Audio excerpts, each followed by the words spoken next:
Hormuz strait में जारी जंग के बीच इजराइल के प्रधानमंत्री बेंजामिन नेतन्याहू ने तेल और गैस की सप्लाई को लेकर एक नए रूट का प्रस्ताव दिया है।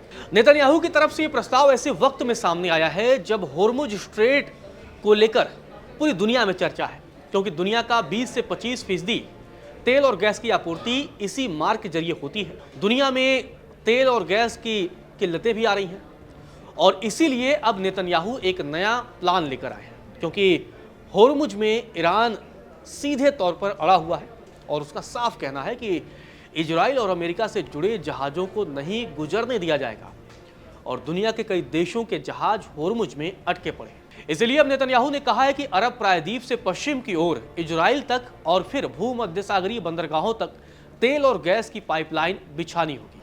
मतलब अब एक नई योजना पर नेतन्याहू काम करना चाहते हैं। नेतन्याहू ने कहा कि ईरान युद्ध के बाद तेल और गैस का फ्लो इजराइल से होकर जाना चाहिए।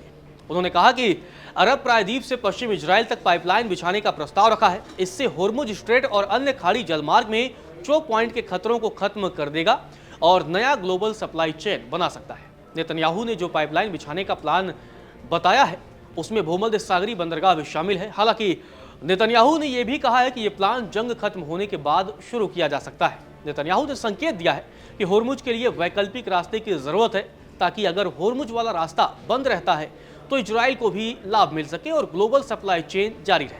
ऊर्जा ठिकानों पर लगातार हमले जारी हैं। ईरान के हालिया हमलों से कतर की गैस इंडस्ट्री को भी बड़ा झटका लगा है। कतर एनर्जी के सीईओ साद अल काबी ने बताया है कि देश की तकरीबन 17% एलएनजी निर्यात क्षमता भी प्रभावित हो गई है, जिससे सालाना करीब $20 अरब के नुकसान की संभावना है। आपको बता दें कि हमलों में कतर के रास लाफान एलएनजी प्लांट समेत कई अहम गैस सुविधाएं क्षतिग्रस्त हुई हैं और कम से कम 2 एलएनजी ट्रेन और एक गैस टू लिक्विड प्लांट बंद हो गए, जिनकी मरम्मत में 3 से 5 सालों का भी वक्त लग सकता है। अब इसका सीधा इम्पैक्ट आपको बताएं कि भारत, चीन, यूरोप और दक्षिण कोरिया जैसे देशों पर भी पड़ने वाला है, जो कतर से गैस आयात करते हैं। भारत अपनी कुल गैस जरूरत का तकरीबन 20% हिस्सा कतर से आयात करता है। इससे पहले गुरुवार को आपको बता दें कि तेल रिफाइनरी पर भी हमला हुआ था। यह हर रोज लगभग 4,54,000 बैरल तेल का उत्पादन करती है।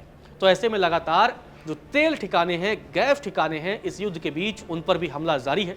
और दूसरी तरफ अब नेतन्याहू नया प्लान लेकर आ रहे हैं। इस प्लान के तहत अब वो पाइपलाइन के जरिए दुनिया में तेल और गैस की सप्लाई करना चाहते हैं। वो चाहते हैं कि जब ईरान जंग खत्म हो जाए तब इस पाइपलाइन परियोजना पर काम शुरू हो और दुनिया में अगर तेल और गैस की सप्लाई की बात हो तो इजराइल की भूमिका उसमें हो। अभी 20 से 25% भूमिका ईरान की है, जो कि होर्मुज स्ट्रेट की वजह से है। तो इसी वजह से अब नेतन्याहू ये प्लान लेकर आए हैं। हालांकि उनके इस प्लान पर अब दुनिया क्या सोचती है, क्या अमेरिका उनके इस प्लान में उनका सपोर्ट करेगा या नहीं करेगा, यूरोप सपोर्ट करेगा या नहीं करेगा, तो ये देखना दिलचस्प होगा। और कितने देश इसका विरोध करते हैं इस बात पर भी नजर रहेगी, क्योंकि ईरान समेत कई ऐसे देश हैं जो नेतन्याहू के इस प्लान का सीधा और कड़ा विरोध भी कर सकते हैं।